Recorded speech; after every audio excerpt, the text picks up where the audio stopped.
Morton Downey. And welcome to Let Them Talk. I'm Paul DiRienzo, and we have a great show in store for you. Our guest is Jeremy Newberger. Thanks for joining us. Thanks for having me. And he's the director of the film Évocateur, the Morton Downey Jr. Show movie.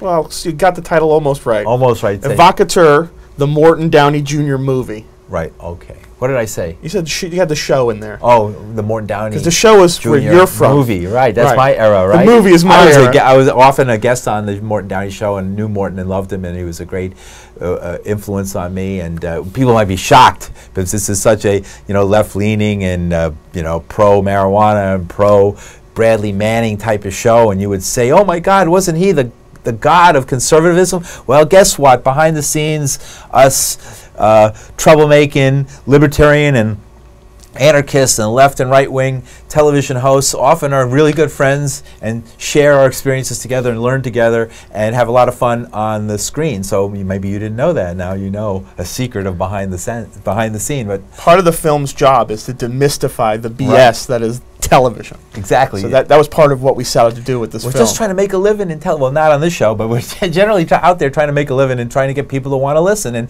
and give them what they want. So that's what it's really about. So anyway, Jeremy's going to join us. Is joining us. We're going to talk about Morton Downey, and I just wanted to tie it in as well to the.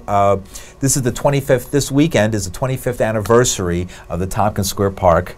We call it the police riot because really the people were just sitting in the park when the police came flooding in, and with horses and helicopters, and down there really close to the park level, and with their helicopters. It was something out of an Apocalypse Now movie, only in the Lower East Side. Do you want to hear a little sort of behind the scenes gem about that? Yes, I do. The tapes of the Morton Downey Jr. show. There's about 400 hours of tapes in our office up in Garrison, and when we came across the Tompkins Square episode, there were 2 tapes for every episode, and it was a little confusing because they would give a different name to each tape, but it was the same episode. Sure. They just had 2 copies. So the Tompkins Square was the spine of one, and the other said Needle Park.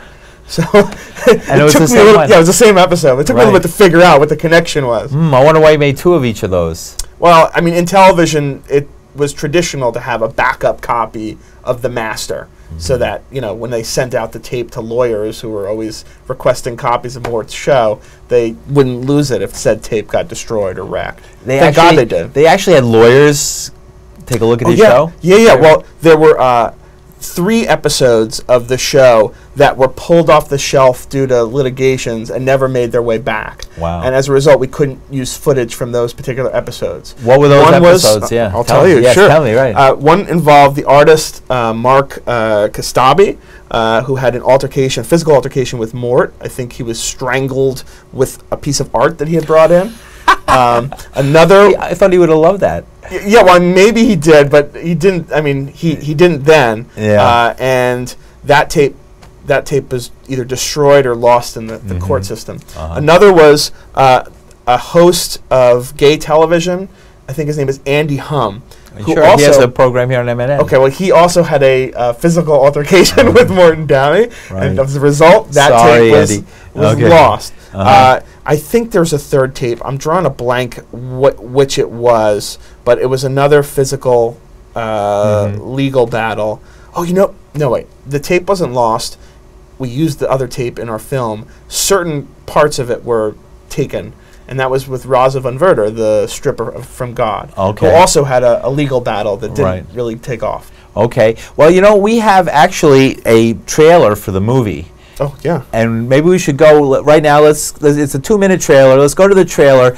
Évocateur, the Morton Downey Jr. story, film, or movie. Again, I'm sorry. Évocateur, the Morton Downey Jr. movie. Right. And I'm sorry, I'll get it right yet.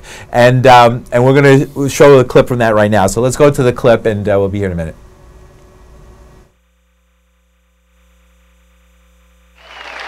Two on stage, 3 on court. What in the fuck am I doing here?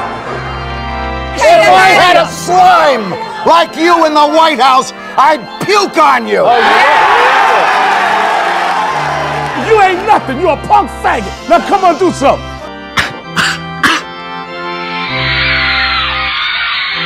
Sit down, you fat bitch! Listen, you Sit down!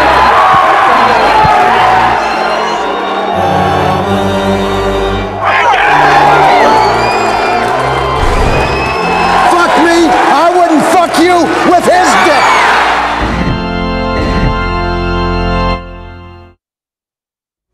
There it is, Évocateur, the Morton Downey Jr. movie. Hopefully we just ruined someone's dinner. I hope not. Remember, we'll bring back memories. Like maybe people will have like sort of post-traumatic stress memories, reactionary, right, as well. Memories. They didn't look real to me. I don't know. Wow, cool movie, and I saw it. I saw it up in Harlem where the opening was, and it was a great opening. And Roy Innis was there because Roy Innis was actually got into a speaking of physical altercations, a physical altercation with Reverend Al Sharpton over the Tawana Brawley case, and it was great to see Roy there. To see him around, and he's still kicking, and he's still sharp as a tack, and I just loved the way that he. I just love the way that he discussed how basically he's friends with Al, but when Al got up out of his chair, he felt he had to instruct him on being respectful. Right. These were, I had to instruct him and show him that I was raised in Harlem as well. I wanted him in our film. I brokered or tried to broker his appearance, and at the time we were trying to get Reverend Sharpton and Innis to have a reunion at the Apollo. And even though he said last week that they were friends, there's some reason that the two of them don't want to be together at the Apollo. We got a call, by the way. Oh, good. Well, let's take the first call. Go ahead, caller. Yes, turn it up a little bit, please. Okay. Yeah, I think that was the greatest show on earth, the Morton Downey Jr. Show. Yeah. I used to tune into that show. I used to run home, make sure I get home on time, so I can watch that show. And imagine, I remember when the black guy, he joined the KKK. Remember he joined the KKK, and the KKK didn't know that he was a black guy until they got there. That was a riot, man. And look at Reverend Sharpton then compared to him now. He lost a lot of weight. He's better now. Yeah. That was the greatest show ever. I wish they put it back on TV. Well, thank you. Okay. Well, thanks, man. I think you should see our film. Like you, I was a Morton Downey Jr. fan. I was in high school at the time of the show in 87, 88, 89. And me and my two co-directors, Dan and Seth, the three of us had a revelation a couple years back that we all watched the Morton Downey Jr. show. And it was like, oh, we got to make this film. First, has anyone done it yet? No. We hadn't heard about him. Who has those tapes? Where the hell are those tapes sitting? You know, that Channel 9 is not the same Channel 9 that exists today. Right. 3, where's Morton Downey's family, his friends? Who knows the truth of what happened at the various stages of his life? We have another call. Oh, Let's go to the second call. You're on the air. Hello? Go ahead. Paul? Yes. You know, this is Aaron. Hey, Aaron, how you doing? What's up? Fine. Aaron. Well, I'm watching you on my computer, and you're talking about Morton Downey. We definitely had a lot of fun in Morton Downey. Right. Aaron was one of the guests who was there. He was the pie man, the guy who pied. Who did you pie? Okay.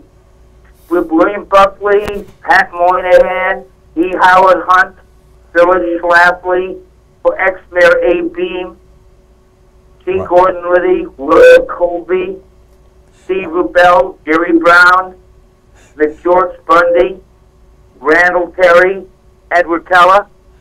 Father of the H-bomb got a pied by Aaron. It was inspired by Aaron Kay, a pie in the face. Terrific. It was a mushroom tofu. Mushroom tofu. to the clouds, tofu representing life at NYU. Right. So tell me, you were on the show a couple of times. What was the subject when you were on, Aaron? I was on regarding marijuana. I was on regarding Tompkins Square. I was on after Abby Hoffman died. I was on with Jerry the Peddler and Bobby Seale. Right, Bobby Seale. Wow. Yes, and what was I was on with John Brower, who was involved with the Toronto Peace Festival, which was supposed to involve John and Yoko around the anniversary of John's death. How did Mort treat you? I mean, he put himself... I got treated well by Mort. My only beef was the smelly cigarettes. We'll get into that. Very good. All right. Thank you very much, Aaron, for joining us. Thanks for calling in, Aaron. Great. Aaron K., the Pie Man. All right. So, let's talk. That was interesting. So, getting this movie together, I mean, I could tell we only got 20 minutes left. Right. We went through 10 minutes and 2 seconds, it seemed. So, let's get to the important parts, the important issues of the show. Okay, sure. What was it like to make this movie? What was it like? It was a blast. The same blast it was watching the show as a kid in high school. Making the film was that blast. Because all of a sudden, I had to find, almost like Citizen Kane style, the rosebud of Morton Downey Jr.'s life. Okay. And that journey that Dan Seth and I went out and sort of pursued was so cool. Meeting the people that were on the show, from the Alan Dershowitzes and the Gloria Allreds, to finding these sort of counterculture folks who were magnetically pulled to the show, like yourself.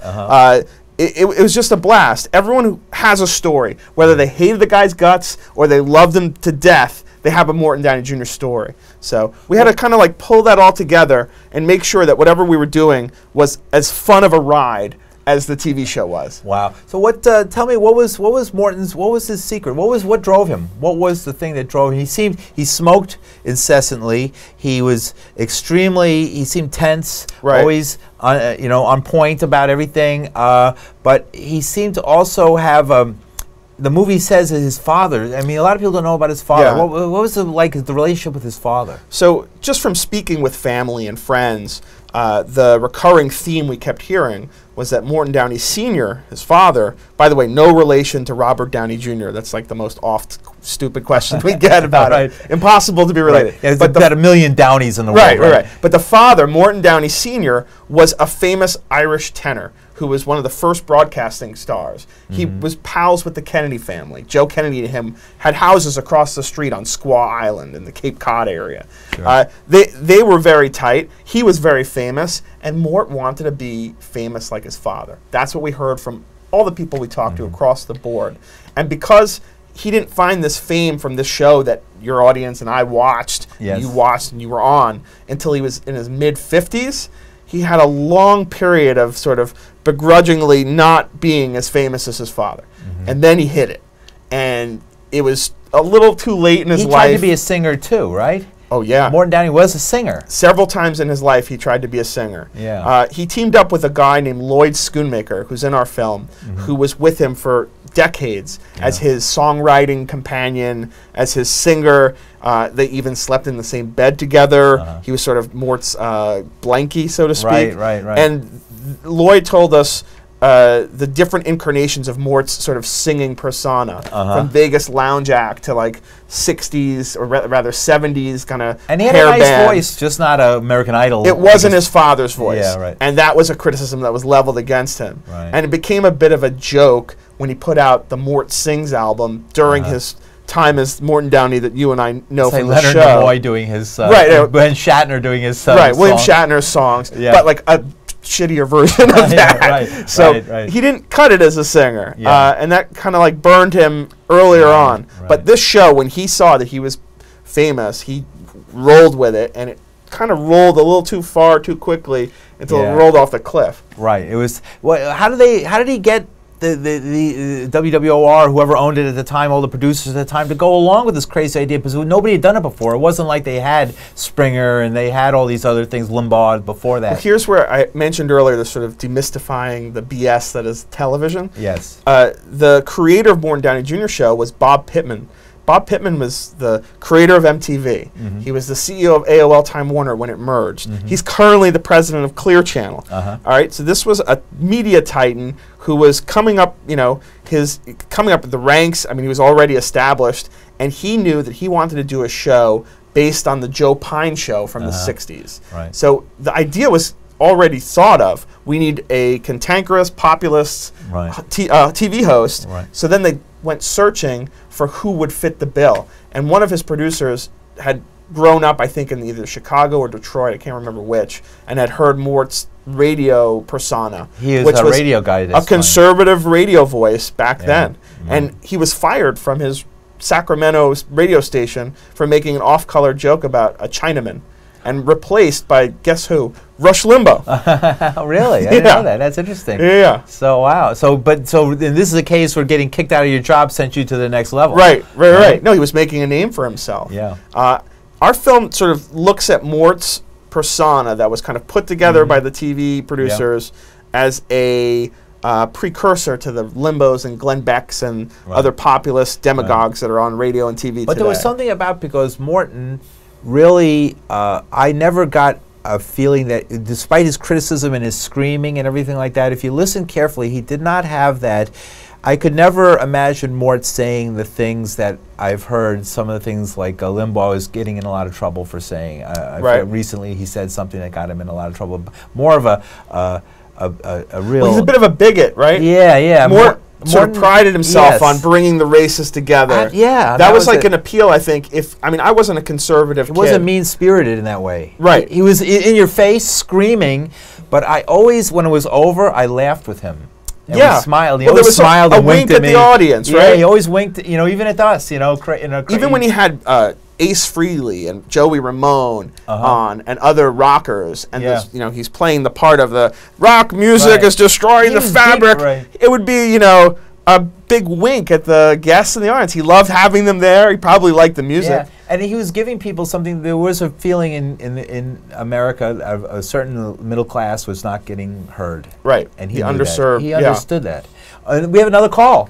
We're ready for you. Welcome. Jeremy Newberger is our guest. We're talking about the movie Évocateur, the Morton Downey Jr. movie. Go ahead. You're on there. You're on the air right now. Hey, Paul, it's Jerry. Oh, hi. Jerry, the peddler. How you doing, Jerry? Jerry was a regular guest. I just calling about Aaron's call. He was talking about the Bobby Steele show. Yeah. Morton Downey Jr. respected Bobby Steele so much that he relinquished the stage that night, and none of us went on the air except Bobby Steele, and he put Bobby Steele on, gave him the whole show. Wow.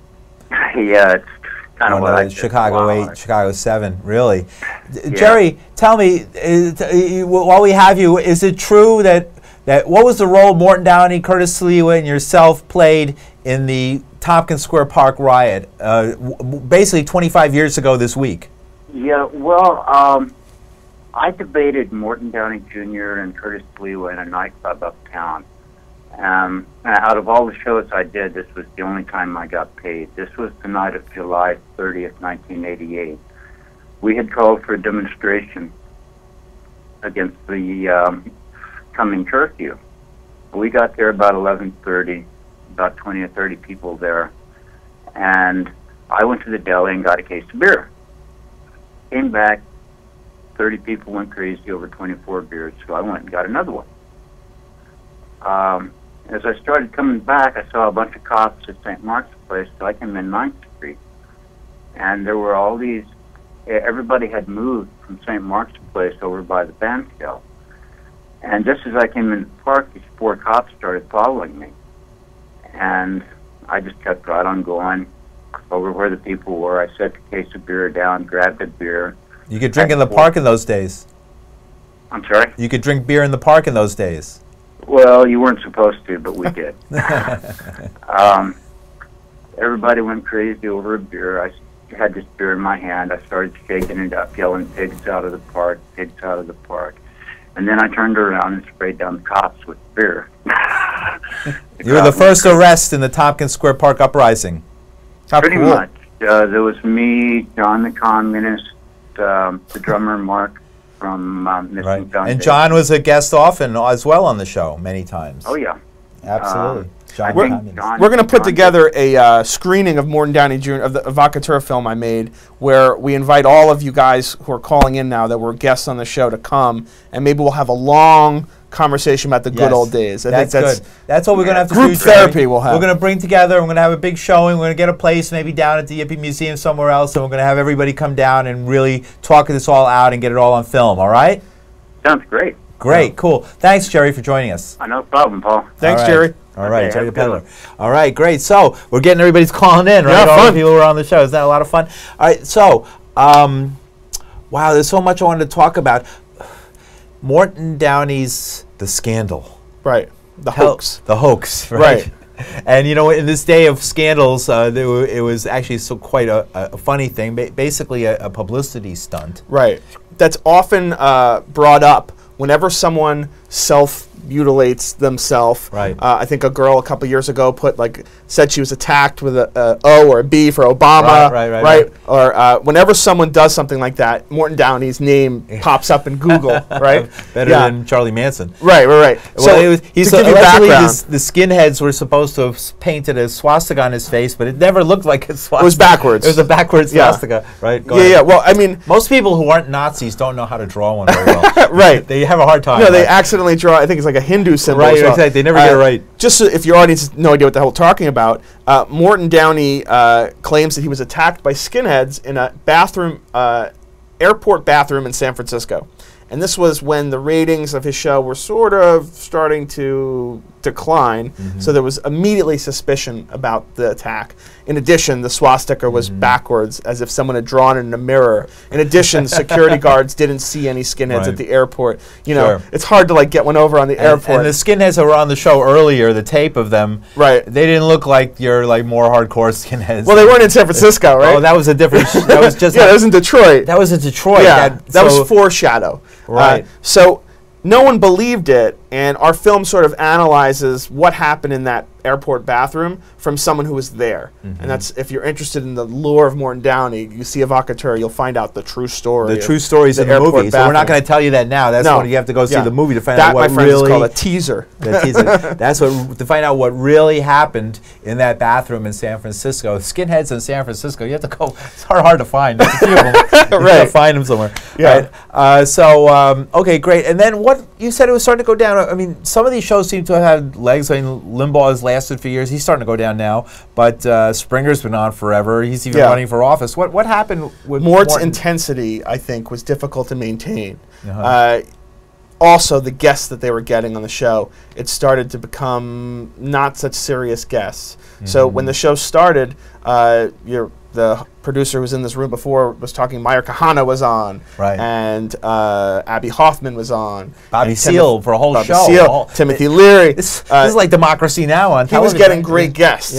After the guests realized that they were going to get brutalized by Morton Downey and his audience, because the show was one of the first interactive audience shows where the audience got to come up and speak and scream, it became hard to book guests. I loved it. You know what? I remember I stopped watching as a kid when it got a little too maybe it became more Jerry Springer-ish, or it was less of like a political discussion and more of like wacky zany guests. But to each their own. But he couldn't maintain that intensity. What was the problem with that? How come Our film has different opinions of it. Some of the producers believe it was a result of his fourth wife, Lori, who he was courting during that sort of pivotal time in the show, became very obsessed with her. She was much younger, and so he needed more money. Well, this is one of the producers' opinion. Lori disagrees with that assessment. Other producers believe that the advertisers is the reason. They wouldn't advertise on the show. They were worried that he was going to explode, and their logo will be on the screen as he's exploding. I mean, that's kind of what's happening now with the Limbos and the Becks. The advertisers are what's driving them coming off the air. It's not their ratings. The need to keep topping the last show. Yeah, well, calling Plume a slut or whatever the latest sort of cross the line thing is. The advertisers don't want to be responsible. They don't want people to going a little too far. Get on the internet and say, we're not going to buy Crest toothpaste now because they're associated with some jackass saying terrible things. So when things are going, they're going with you when things are going up. But then when they start saying, well, what's next? What's next? Keep it going. Then it starts getting dicey. Yeah, Glenn Beck's a good example. I mean, he was on for about the same amount of time as Morton Downey, about 2 years. He started getting crazy. And he started, the saying... crying and everything at first. He was crying while Mort was yelling. He had a different act. Right. But, every 10 to 15 years, another one of these guys shows up. And our film takes a look at what does that mean? I mean, how does the culture embrace them? And why are they so successful? And what does it say about society? Hard to believe, but conservatives felt left out of the discussion at one point. Yeah, they felt, and somebody would speak for them. It was a different thing. Yeah, he was called the blue collar king. Right. And today, it's funny when I just reading in the paper that the economy is so bad that basically, white Americans are having the poverty levels starting to match African Americans. Right. And so that's why people are voting for Obama, because they're hoping that there's going to be more government programs that'll benefit everybody, the whole country, rather than one group or another group, because the economy is so bad. Speaking of Obama, Reverend Sharpton didn't agree to be in our film. Yes. We approached Reverend Sharpton quite a few times. At one point he was in and then canceled on us. At a certain point, we felt okay because there was enough footage of him in the archives. Well, sort of embarrassing, isn't it? I think he gets knocked down his. Well, he gets knocked on his ass for sure. Right. But I mean, it knocks him right down. He's recreated his sort of persona, his image since then. Yes. I mean, you watch him on MSNBC. He's this intelligent, stately, polite TV host. He was intelligent back then. Don't get me wrong. But his act was a lot more of an evocateur, like Mort. So it could be he didn't want to revisit that. It could be the Tawana Brawley case, which is discussed in length. I'm all buzzed with Reverend Sharpton, so I should say, Reverend Sharpton, come and come to the opening. There's another opening coming up on September. Well, our DVD releases on the 3rd of September, and we're planning a special event. Details. Are you going to get it like on HBO or it will be on TV. I don't have details yet of where. Good. Hopefully it's MNN. That would be right here. Maybe on this show here, we'll play a half hour of it anyway. All right, great. So, so the DVD's coming out early in September, so folks can look around for that and to see the movie. We are playing in theaters around the country, though, until then. Okay, how about in the New York area? In the New York area, I'm going to suggest you go to our website, which is www.magnoliapictures.com/evocateur. Okay, evocateur. What a there great you'll word. find, that's a great word. Is that a real word in the dictionary? It is. It is. An evocateur. Yeah, an evocateur. As opposed to a provocateur. Right. But he evoked it from people rather than, and I did think he did that. Well, great. We have 30 seconds. Anything you'd like to add? It's a real treat to be on your show. I love the fact that you were a frequent guest. For the purpose of that, people should go on YouTube and find episodes because you were terrific on the show. A real foil for Curtis Lee and his wife, Lisa. Hey, Curtis, why don't you have me on again? I want to be on your show and debate you about the war on drugs. They're legalizing marijuana. See, Curtis, I was right. They're legalizing it. All right. Thank you, Jeremy Newberger, for joining us. All right, great. And we'll be back next week. Have a great show in store for next week. We'll talk about the two-row wampum. Wait till you hear about that.